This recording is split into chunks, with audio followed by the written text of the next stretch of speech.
2012ರಲ್ಲಿ ದಕ್ಷಿಣ ಕನ್ನಡ ಜಿಲ್ಲೆ ಸುಳ್ಯ ತಾಲೂಕಿನ ಸುಬ್ರಹ್ಮಣ್ಯ ಅರಣ್ಯದಲ್ಲಿ ನಡೆದ ಎನ್ಕೌಂಟರ್ಗೆ ಪ್ರತಿಕಾರ ತೀರಿಸಿಕೊಳ್ಳೋಕೆ ಮತ್ತ ಮಜಲಿಗೆ ನಕ್ಸಲರು ಆಗಮಿಸಿದ್ರು ಅನ್ನುವ ಆಘಾತಕಾರಿ ಸುದ್ದಿ ಇದೀಗ ಬೆಳಕಿಗೆ ಬರ್ತಾ ಇದೆ. ಪೊಲೀಸ್ ಇನ್ಫಾರ್ಮರ್ ಆಗಿದ್ದ ಮಾಜಿ ಹೋಮ್ ಗಾರ್ಡ್ ರಿಜು ಮಾಹಿತಿ ಆಧಾರದ ಮೇಲೆ ನಕ್ಸಲ್ ಓರ್ವನನ್ನ ಎನ್ಕೌಂಟರ್ ಮಾಡಲಾಗಿತ್ತು.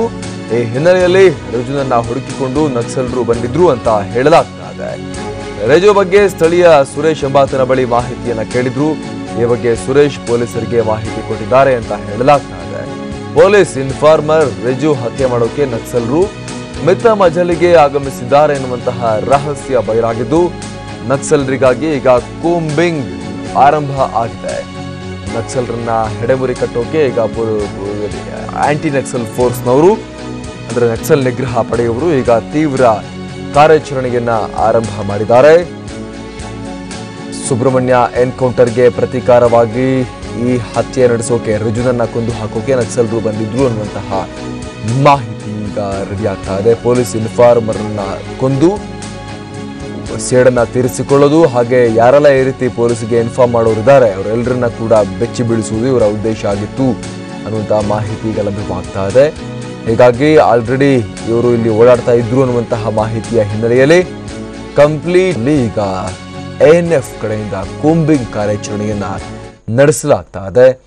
ಇಡೀ ಪ್ರದೇಶದಲ್ಲಿ ಇಂಚಿಂಚಾಗಿ ನಕ್ಸಲರಿಗೋಸ್ಕರ ಆಂಟಿ ನಕ್ಸಲ್ ಫೋರ್ಸ್ನ ಸಿಬ್ಬಂದಿ ಹುಡುಕಾಟವನ್ನ ನಡೆಸ್ತಾ ಇದ್ದಾರೆ. ಕೂಂಬಿಂಗ್ ಆಪರೇಷನ್ ನಡೀತಾ ಇದೆ.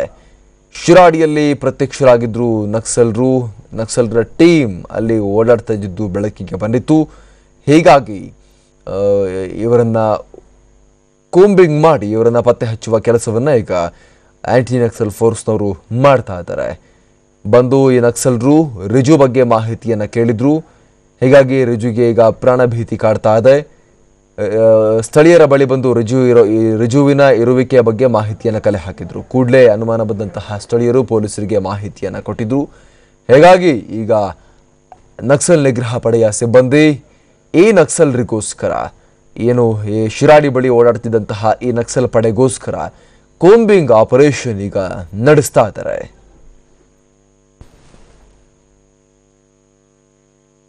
ಮತ್ತಷ್ಟು ಮಾಹಿತಿಯನ್ನ ಕೊಡ್ತಾರೆ ನಮ್ಮ ಪ್ರತಿನಿಧಿ ಪೃಥ್ವಿ. ಈಗ ಲೈವ್ ಜಾಯ್ನ್ ಆಗ್ತಿದ್ದಾರೆ. ಪೃಥ್ವಿ, ಇದರ ರಹಸ್ಯ, ನಕ್ಸಲರು ಕಾಣಿಸಿಕೊಂಡಿದ್ದರ ರಹಸ್ಯ ಈಗ ಬಯಲಾಗ್ತಾ ಇದೆ. ಪೊಲೀಸ್ ಇನ್ಫಾರ್ಮರ್ ರಿಜುನನ್ನ ಹತ್ಯೆ ಮಾಡಿ ಸೇಡು ತೀರಿಸ್ಕೊಳ್ಳೋದು ಹಾಗೂ ಪೊಲೀಸ್ ಇನ್ಫಾರ್ಮರ್ಗಳೆಲ್ಲರಲ್ಲೂ ಕೂಡ ಭಯ ಹುಟ್ಟಿಸೋದು ಇವರ ಉದ್ದೇಶ ಆಗಿತ್ತು ಅನ್ನುವಂತಹ ಮಾಹಿತಿ ಏನೆಲ್ಲ ವಿವರ ಸಿಗ್ತಾ ಇದೆ. ಈಗ ಕೂಂಬಿಂಗ್ ಆಪರೇಷನ್ ಕೂಡ ನಡೀತಾ ಇರುವಂತದ್ದು, ಎಲ್ಲವರೆಗೂ ಬಂದಿದೆ ಆಪರೇಷನ್, ಅಧಿಕಾರಿಗಳನ್ನೆಲ್ಲ ಹೇಳ್ತಾ ಇದ್ದಾರೆ ಅದಕ್ಕೆ ಸಂಬಂಧಪಟ್ಟ ಹಾಗೆ ಅಂತ.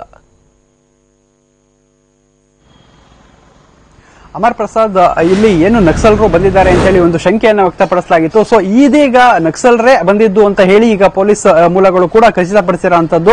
ಅಂದ್ರೆ ಇಲ್ಲಿ ಒಂದು ಸ್ಫೋಟಕ ಮಾಹಿತಿ ಹೊರಬಿದ್ದಿದೆ. ನಕ್ಸಲರು ಯಾಕೆ ಮತ್ತೆ ಪಶ್ಚಿಮ ಘಟ್ಟಕ್ಕೆ ಬಂದಿದ್ರು ಅನ್ನೋದಕ್ಕೆ ಈಗ ಒಂದು ಸ್ಫೋಟಕ ಮಾಹಿತಿ ಸಿಕ್ಕಿರುವಂತದ್ದು.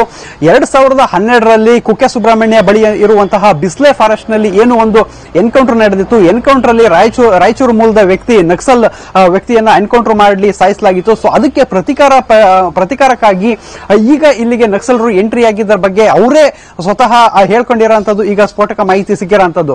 ಸೊ ಏನು ನಕ್ಸಲರು ಬರ್ತಾರೆ, ಸಂಜೆ ಸುಮಾರು 7 ಗಂಟೆ ವೇಳೆಗೆ ನಕ್ಸಲರು ದಕ್ಷಿಣ ಕನ್ನಡ ಜಿಲ್ಲೆ ಪುತ್ತೂರು ತಾಲೂಕಿನ ಶಿರಾಡಿ ಅರಣ್ಯ ವ್ಯಾಪ್ತಿಗೆ ಬರುವಂತಹ ಕಾಡಂಚಿನ ಗ್ರಾಮವಾದ ಮಿತ್ತಮಜಲು ಗ್ರಾಮಕ್ಕೆ ಈ ನಕ್ಸಲರು ಬರ್ತಾರೆ. ಇಬ್ರು ಪುರುಷರು ಮತ್ತೆ ಒಬ್ಬ ಯುವತಿ ನಕ್ಸಲರು ಬರ್ತಾರೆ. ಸೊ ಇವರು ಎಲ್ಲರೂ ಕೂಡ ಒಂದು ಹಸಿರು ಬಣ್ಣದ ಮಿಲಿಟರಿ ಡ್ರೆಸ್ ಅನ್ನ ಹೊಂದಿರ್ತಾರೆ. ಏನು ಅಂತ ಹೇಳಿದ್ರೆ ಈಗ ನಕ್ಸಲರು ಯಾವ ರೀತಿ ವಸ್ತ್ರವನ್ನು ಹೊಂದಿರ್ತಾರೆ ಅದೇ ರೀತಿ ವಸ್ತ್ರವನ್ನ ಹೊಂದಿದ್ರು ಅಂತ ಹೇಳಿ ಅಲ್ಲಿನ ಸ್ಥಳೀಯರು ಮತ್ತೆ ಅದನ್ನ ಪ್ರತ್ಯಕ್ಷದರ್ಶಿಗಳು ಮಾಹಿತಿಯನ್ನ ನೀಡಿರುವಂತದ್ದು. ಸೊ ಅದಾದ ನಂತರ ಅವ್ರ ಹತ್ರ ರೈಫಲ್ ಇರುತ್ತೆ, ದೊಡ್ಡ 3 ರೈಫಲ್ ಮತ್ತೆ ಚಿಕ್ಕದೊಂದು ಪಿಸ್ತೂಲ್ ಇರುತ್ತೆ. ಸೊ ಇದನ್ನು ಹೊಂದ್ಕೊಂಡು ಅದನ್ನ ಅಲ್ಲಿ ಬಂದಿರ್ತಾರೆ. ಬಂದವರು ಒಂದು ಮನೆಗೆ ಹೋಗ್ತಾರೆ. ಇವರ ಯೂನಿಫಾರ್ಮ್ ಮತ್ತೆ ರೈಫಲ್ ಅನ್ನ ನೋಡಿದಂತಹ ಅಲ್ಲಿದ್ದಂತಹ ಓರ್ವ ವ್ಯಕ್ತಿ ಅಲ್ಲಿಂದ ಹೆದರಿ ಓಡ್ತಾರೆ. ಅದಾದ ನಂತರ ಇನ್ನೊಂದು ಮನೆಗೆ ಹೋಗ್ತಾರೆ, ಸುರೇಶ್ ಎಂಬುವರ ಮನೆಗೆ. ಸೊ ಸುರೇಶ್ ಎಂಬುವರ ಮನೆಗೆ ಹೋದಾಗ ಸುರೇಶ್ನ ಪರಿಚಯ ಮಾಡ್ಕೊಳ್ತಾರೆ. ನಾವು ರಾಜೇಶ್ ಅಂತ ನಕ್ಸಲ್ ನಾನು ಅಂತ ಹೇಳಿ ಪರಿಚಯ ಮಾಡ್ಕೊಳ್ತಾನೆ ಒಬ್ಬ ವ್ಯಕ್ತಿ. ಸೊ ಇವರು ಸುರೇಶ್ ಅಂತ ಹೇಳಿ ಪರಿಚಯ ಮಾಡ್ಕೊಳ್ತಾರೆ. ಅವರಿಬ್ಬರ ಮಧ್ಯೆ ಒಂದು ಕಾನ್ವರ್ಸೇಷನ್ ನಡೆಯುತ್ತೆ. ಸೊ ನಕ್ಸಲ್ ನಕ್ಸಲರು ಕೇಳೋದೇನಂತ ಹೇಳಿದ್ರೆ ಫಸ್ಟ್ ನಕ್ಸಲರು ಕೇಳೋದೇನಂತ ಹೇಳಿದ್ರೆ ನಮಗೆ ಹೊಟ್ಟೆ ಹಸಿಯುತ್ತಾ ಇದೆ, ಸೊ ಸ್ವಲ್ಪ ನಮಗೆ ಫುಡ್ ಪ್ರಿಪೇರ್ ಮಾಡ್ಕೊಡಿ ಅಂತ ಕೇಳ್ತಾರೆ. ಸೊ ಇವ್ರ ಮನೆಯಲ್ಲಿ ಏನು ಇವ್ರು ಮಾಡ್ಲಿಕ್ಕೆ ಅಂತ ಹೇಳಿ ಫುಡ್ ಪ್ರಿಪೇರ್ ಮಾಡ್ತಾ ಇದ್ರು ಅದನ್ನ ಅವರಿಗೆ ನಕ್ಸಲರಿಗೆ ಕೊಡ್ತಾರೆ. ಮತ್ತೆ 6 kg ಅಕ್ಕಿ ಇರುತ್ತೆ, ಅದರಲ್ಲಿ 3 kg ಅಕ್ಕಿ ಮತ್ತೆ ಒಣ ಮೀನುಗಳು ಸ್ವಲ್ಪ ರೇಷನ್ ಅನ್ನ ತೆಗೆದುಕೊಳ್ತಾರೆ. ಅದಾದ ನಂತರ ಸುರೇಶ್ ಎಂಬ ವ್ಯಕ್ತಿ ಅವ್ರನ್ನ ಕೇಳ್ತಾನೆ, ಸೊ ಏನಕ್ಕೆ ಬಂದಿದ್ದಾರೆ ನೀವು ಇಲ್ಲಿ ಅಂತ ಕೇಳಿದಾಗ, ಸೊ ರಿಜು ಅನ್ನೋ ವ್ಯಕ್ತಿ ನಿಮ್ಮ ಊರಲ್ಲಿ ಇದ್ದಾನೆ, ಸೊ ಆತನನ್ನ ಹುಡುಕೊಂಡು ಬಂದಿದ್ದೀವಿ ಅಂತ ಹೇಳ್ತಾರೆ. ಏನಕ್ಕೆ ರಿಜುನನ್ನ ಹುಡುಕೊಂಡು ಬಂದಿದ್ದೀರಿ ಅಂತ ಕೇಳಿದಾಗ, ಸೊ ರಿಜು ಎಂಬಾತ ಪೊಲೀಸ್ ಇನ್ಫಾರ್ಮರ್ ಆಗಿದ್ದಾನೆ. ಸೊ 2012ರಲ್ಲಿ ಸುಬ್ರಹ್ಮಣ್ಯದಲ್ಲಿ ಏನು ನಮ್ಮವ್ರನ್ನ ಹತ್ಯೆ ಮಾಡಿದ್ರು, ಅಂದ್ರೆ ನಕ್ಸಲರನ್ನ ಏನು ಹತ್ಯೆ ಮಾಡಿದ್ರು, ಸೊ ಅದಕ್ಕೆ ನಾವು ಪ್ರತಿಕಾರಕ್ಕಾಗಿ ನಾವು ಬಂದಿದ್ದೀವಿ ಅಂತ ಹೇಳಿ ಮಾಹಿತಿಯನ್ನ ಕೇಳ್ತಾರೆ. ಮತ್ತೆ ರಿಜು ಮನೆ ಎಲ್ಲಿ ಅನ್ನೋದನ್ನ ಕೇಳ್ತಾರೆ. ಸೊ ರಿಜು ಮನೆ ಎಲ್ಲಿ ಅಂತ ಕೇಳಿದಾಗ ಸಾಮಾನ್ಯವಾಗಿ ಈ ಒಂದು ಸುರೇಶ್ಗೆ ಆ ರಿಜು ಮನೆ ತೋರಿಸಿದ್ರೆ ಇನ್ನು ಅಪಾಯ ಆಗುತ್ತೆ ಅಂತ ಹೇಳಿ ರಿಜು ಮನೆ ನಮಗೆ ಗೊತ್ತಿಲ್ಲ. ಸೊ ರಿಜು ಮನೆ ಬಿದ್ದೋಗಿದೆ, ಅವರು ಹೊಸ ಮನೆಯನ್ನ ಕಟ್ತಾ ಇದ್ದಾರೆ. ಸೊ ಅವ್ರು ಎಲ್ಲಿದ್ದಾರೆ, ಅವ್ರ ಫ್ಯಾಮಿಲಿ ಎಲ್ಲಿದೆ ನಮಗೆ ಗೊತ್ತಿಲ್ಲ ಅನ್ನೋ ಮಾಹಿತಿಯನ್ನ ಈ ಸುರೇಶ್ ನೀಡಿರ್ತಾರೆ. ಸೊ ಅದಾದ ನಂತರ ಕೆಲವು ಮಾಹಿತಿಯನ್ನ ಸುರೇಶ್ ಕೂಡ ಪಡಿತಾರೆ ಅವರಿಂದ, ಅಂದ್ರೆ ರೈಫಲ್ ಯಾವ್ದಿದು, ಎಷ್ಟು ಬುಲೆಟ್ ಇರುತ್ತೆ ಅನ್ನೋದು ಕೂಡ ಇವರು ಸುರೇಶ್ ಮಾಹಿತಿಯನ್ನ ಕೇಳ್ತಾರೆ. ಸೊ ಅಂತ ಸಂದರ್ಭದಲ್ಲಿ 18 ಬುಲೆಟ್ ಇರುವಂತಹ ಆಟೋಮೆಟಿಕ್ ರೈಫಲ್ ಇದು. ಸೊ ಇದಾದ ನಂತರ 19ನೇ ಬುಲೆಟ್ ನ ಹಾರಿಸಬೇಕು ಅಂದ್ರೆ ಮತ್ತೆ ರೀಲೋಡ್ ಮಾಡಬೇಕು. ಸೊ ಮಾತ್ರ ಈ ರೀತಿ ಇದೆ ಅಂತ ಹೇಳಿ ಅವರು ನಕ್ಸಲರು ಹೇಳಿರೋಂಥದ್ದು. ಸೊ ಈಗ ಕಂಪ್ಲೀಟ್ ಆಗಿ ಸುರೇಶ್ ಅವರಿಗೆ ಎಲ್ಲಾ ಮಾಹಿತಿಯಲ್ಲಿ ಸಿಕ್ಕಿರೋಂಥದ್ದು, ಮಿತ್ತಮಜಲು ನಿವಾಸಿ ಸುರೇಶ್ ಅವರಿಗೆ ಈ ಎಲ್ಲ ಕಾನ್ವರ್ಸೇಷನ್ ಸುರೇಶ್ ಜೊತೆ ಅವರು ಮಾಡಿರೋಂಥದ್ದು. ಸೊ ಅದಾದ ನಂತರ ಏನು ಮಿತ್ತಮಜಲು ಗ್ರಾಮ ಇದೆ ಅದು ಫಾರೆಸ್ಟ್ ಗೆ ಹೊಂದ್ಕೊಂಡಂತ ಗ್ರಾಮ ಇರುತ್ತೆ. ಸೊ ಅಲ್ಲಿಂದ ವಾಪಸ್ ನಾವು ಯಾವ ಕಡೆಗೆ ಹೋಗ್ತೀವಿ ಅನ್ನೋದನ್ನ ನೀವು ನೋಡಬಾರದು.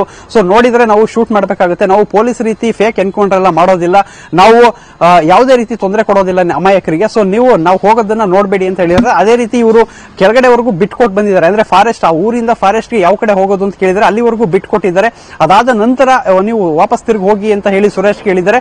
ಸೊ ಅದಾದ ನಂತರ ಈ ನಕ್ಸಲರು 3 ಜನ ಕೂಡ ವಾಪಸ್ ಹೋಗಿರೋಂಥದ್ದು. ಸೊ ಇಲ್ಲಿ ನಮಗೆ ತಿಳಿದು ಬಂದ ಮಾಹಿತಿ ಪ್ರಕಾರ ನಕ್ಸಲರು ತಮ್ಮ ಹೆಸರನ್ನು ಹೇಳ್ಕೊಂಡಿರೋಂಥದ್ದು ಏನಂತ ಹೇಳಿದ್ರೆ ರಾಜೇಶ್, ಲತಾ, ಪುರುಷೋತ್ತಮ್ 3 ಹೆಸರು ಅವರು ಹೇಳ್ಕೊಂಡಿರೋಂಥದ್ದು. ಮತ್ತೆ ಅವರು ಮಲಯಾಳಂ, ತೆಲುಗು, ತುಳು ಭಾಷೆಯನ್ನ ಮಾತಾಡ್ತಾ ಇದ್ರು ಅಂತ ಹೇಳಿ ಸುರೇಶ್ ಅಬ್ಸರ್ವ್ ಮಾಡಿ ಹೇಳಿದ್ದಾರೆ. ಮತ್ತೆ ಬೈಕ್ ಮೇಲೆ, ಸುರೇಶ್ ಬೈಕ್ ಮೇಲೆ ಇಂಗ್ಲಿಷ್ ಅಲ್ಲಿ 2 ಅವರ ಮಕ್ಕಳ ಹೆಸರನ್ನ ಬರೆದಿದ್ರು. ಸೊ ಇಂಗ್ಲಿಷ್ ಕೂಡ ಓದಲಿಕ್ಕೆ ಅವರಿಗೆ ಬರುತ್ತೆ ಅನ್ನೋದನ್ನು ಕೂಡ ಇವರು ಗಮನಿಸಿ ಮಾಹಿತಿಯನ್ನು ನೀಡಿದ್ದಾರೆ. ಸೊ ಈ ಎಲ್ಲ ಮಾಹಿತಿಗಳನ್ನ ಈಗ ಪೊಲೀಸರು ಕೂಡ ಕಲೆ ಹಾಕಿದ್ದಾರೆ. ಅದಾದ ನಂತರ ಈಗ ಆಯಕಟ್ಟಿನ ಸ್ಥಳಗಳಲ್ಲಿ ಒಂದು ಕೂಂಬಿಂಗ್ ಅನ್ನ ಸ್ಟಾರ್ಟ್ ಮಾಡಿದ್ದಾರೆ ದಕ್ಷಿಣ ಕನ್ನಡ ಜಿಲ್ಲಾ ಪೊಲೀಸರು. ಮತ್ತೆ ANF ಆಂಟಿ ನಕ್ಸಲ್ ಫೋರ್ಸ್ ಏನಿದೆ, ಸೊ ಅದು ಕೂಡ ಇವಾಗ ಕಾರ್ಯಾಚರಣೆ ಮಾಡ್ತಾ ಇರೋಂಥದ್ದು. ಅಂದ್ರೆ ಮಿತ್ತಮಜಲು ಗ್ರಾಮದಲ್ಲಿ ಕಳೆದ 2 ದಿನಗಳ ಹಿಂದೆ ಬಂದು ಹೋಗಿರೋದ್ರಿಂದ ಅಲ್ಲಿ ಅವರು ಕೂಂಬಿಂಗ್ ಅನ್ನ ಆರಂಭಿಸಿಲ್ಲ. ಅಲ್ಲಿಂದ 2 ದಿನ ಕಳೆದ ನಂತರ ಅವರು ಎಲ್ಲಿಗೆ ರೀಚ್ ಆಗಿರಬಹುದು ಅಂತ ಒಂದು ಪಾಯಿಂಟ್ ಔಟ್ ಮಾಡಿದ್ರೆ, ಆ ಪಾಯಿಂಟ್ ಔಟ್ ಇಂದ ಇವರು ಇಲ್ಲಿ ಒಂದು ಕೂಂಬಿಂಗ್ ಅನ್ನ ಆರಂಭಿಸಿರೋಂಥದ್ದು. ಅಂದ್ರೆ ಮಿತ್ತಮಜಲು ಗ್ರಾಮ ಏನ್ ಬರುತ್ತೆ ಅಲ್ಲಿಂದ ರೈಟ್ ಗೆ ಹೋದ್ರೆ, ರೈಟ್ ಗೆ ಘಾಟ್ ಹತ್ತಿದ್ರೆ ಅಲ್ಲಿ ಸಕಲೇಶ್ಪುರ ಬರುತ್ತೆ. ಮಾರ್ನಹಳ್ಳಿ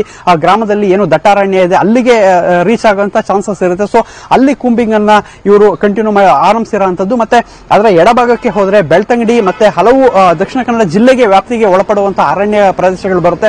ಸೊ ಅಲ್ಲೂ ಕೂಡ ಕೂಂಬಿಂಗ್ ಅನ್ನ ಆರಂಭಿಸಿರೋಂಥದ್ದು. ಅಂದ್ರೆ ಇಲ್ಲಿ 2 ಚಾನ್ಸಸ್ ಇದೆ, ಒಂದು ದಕ್ಷಿಣ ಕನ್ನಡ ಜಿಲ್ಲೆ, ಒಂದು ಹಾಸನ ಜಿಲ್ಲೆ, ಎರಡಕ್ಕೂ ಸೇರಿದಂತ ಈ ಫಾರೆಸ್ಟ್ ಏನಿದೆ. ಸೊ ಈ ಫಾರೆಸ್ಟ್ ಅಲ್ಲಿ 2 ದಿನಗಳ ಅಂತರದಲ್ಲಿ ಎಲ್ಲಿಗೆ ಅವರು ರೀಚ್ ಆಗಬಹುದು ಅನ್ನೋದು ಒಂದು ಪೊಲೀಸರು ಪಾಯಿಂಟ್ ಔಟ್ ಮಾಡಿ ಅಂತ ಕಡೆಗಳಲ್ಲಿ ಆಯಕಟ್ಟಿನ ಸ್ಥಳಗಳಲ್ಲಿ ಈಗ ಫೋರ್ಸ್ ಅನ್ನ ರವಾನೆ ಮಾಡಿದ್ದಾರೆ. ಸೊ ಅದಾದ ನಂತರ ಆಫೀಸರ್ಗಳು ಕೂಡ ಇಲ್ಲಿಗೆ ಮಿತ್ತಮಜಲ ಗ್ರಾಮಕ್ಕೆ ಬಂದು ನಿನ್ನೆ ರಾತ್ರಿ ಬಂದು ಆ ಮಾಹಿತಿಯನ್ನ ಪಡೆದುಕೊಂಡಿದ್ದಾರೆ. ಅಂದ್ರೆ ಅವರ ಚಹರೆ ಹೇಗಿತ್ತು, ಅವರ ಯೂನಿಫಾರ್ಮ್ ಏನೇನಿತ್ತು, ಅವರ ಹತ್ರ ಯಾವ ಮಾರಕಾಸ್ತ್ರಗಳಿದ್ವು, ಸೊ ಅವರ ಯಾವ ರೀತಿ ಏನರಲ್ಲಿ ಬಂದಿದ್ರು, ಯಾವ ತರ ಅವರು ಯಾವ ಕಡೆ ಯಾವ ದಿಕ್ಕಿನಲ್ಲಿ ಸಾಗಿದ್ರು ಅನ್ನೋ ಮಾಹಿತಿಯನ್ನ ಕೂಡ ಎಲ್ಲಾ ಗ್ರಾಮಸ್ಥರಲ್ಲೂ ಕೂಡ ಯಾರ್ಯಾರು ಪ್ರತ್ಯಕ್ಷದರ್ಶಿಗಳಿದ್ದಾರೆ ಅವ್ರ ಹತ್ರ ಪಡ್ಕೊಂಡಿದ್ದಾರೆ. ಸೊ ಈಗ ಮುಖ್ಯವಾಗಿ ಅಲ್ಲಿಂದ ಆಘಾತಕಾರಿ ಅಂಶ ಹೊರಬಂದಿರೋದೇನಂತ ಹೇಳಿದ್ರೆ, ರಿಜು ಏನು ಪೊಲೀಸ್ ಇನ್ಫಾರ್ಮರ್ ಆಗಿರ್ತಾನೆ, ಸೊ ಈತ ಮಾಜಿ ಚಾಲಕ, ಇದು ಆಂಬುಲೆನ್ಸ್ ಚಾಲಕ ಕೂಡ ಆಗಿರ್ತಾನೆ, ಮತ್ತೆ ಪೊಲೀಸ್ ಇಲಾಖೆಗೂ ಕೂಡ ಇನ್ಫಾರ್ಮರ್ ಆಗಿ ಕೆಲಸ ಮಾಡ್ತಾ ಇರ್ತಾನೆ. ಈತ 2012ರಲ್ಲಿ ಇದೇ ನಕ್ಸಲರು ಆರಂಭಿಕ ಹಂತದಲ್ಲಿ ಮಿತ್ತಮಜಲು ಗ್ರಾಮಕ್ಕೆ ಬಂದಿರ್ತಾರೆ. ಸೊ ಆ ಗ್ರಾಮಕ್ಕೆ ಆದ ನಂತರ 1 ತಿಂಗಳ ಅಂತರದಲ್ಲಿ ಅವರಿಗೆ ಎನ್ಕೌಂಟರ್ ಆಗಿರೋಂಥದ್ದು.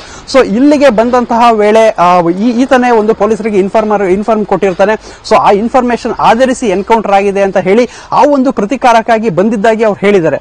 ಸೊ ಅದೇ ರೀತಿ ಅವರು ಪ್ರತಿಕಾರಕ್ಕಾಗಿ ಬಂದಿದ್ರ, ಇಲ್ಲ ಇನ್ನೇನಾದ್ರೂ ಬೇರೆ ವಿಚಾರ ಇಟ್ಕೊಂಡು ಬಂದಿದ್ರ, ಇಲ್ಲ ಯಾರನ್ನಾದ್ರೂ ಡೈವರ್ಟ್ ಮಾಡ್ಲಿಕ್ಕೆ ಈ ಎಲ್ಲ ವಿಚಾರವನ್ನ ಹೇಳ್ತಿದ್ದಾರೆ ಅನ್ನೋದು ಕೂಡ ಈಗ ಪೊಲೀಸರ ವಿಚಾರಣೆಯಲ್ಲೆಲ್ಲ ತನಿಖೆಯಲ್ಲಿ ಈ ಮಾಹಿತಿ ಎಲ್ಲ ಹೊರಬರಬೇಕಾಗಿದೆ. Amar Prasad, thank you Prithvi.